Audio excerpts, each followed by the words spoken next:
Mephibosheth was the son of Jonathan, King Saul's son, which means he was royal, with a whole future ahead of him. But when he was just a kid, disaster struck. His nurse dropped him while fleeing after his father's and grandfather's deaths in battle.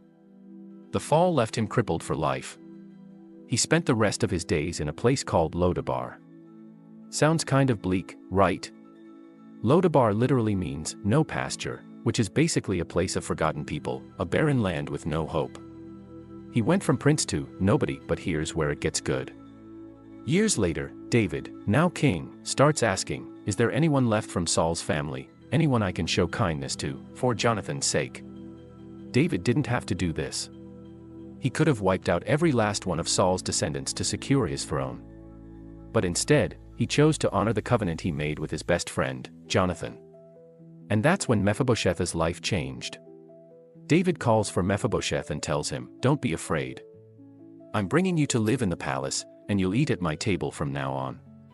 Now, imagine being Mephibosheth, crippled, hiding in shame, thinking you're just a forgotten piece of the past. And suddenly, the king invites you in. He restores you, not because of what you've done, but because of his promise.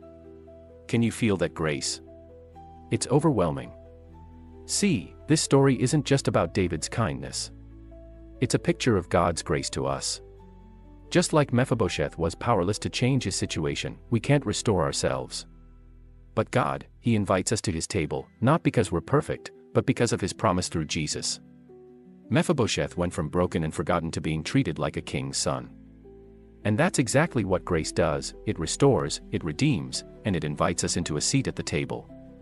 Sometimes, all it takes is a little kindness, a promise kept, to change everything. God's grace is like that. It's for the broken. It's for us.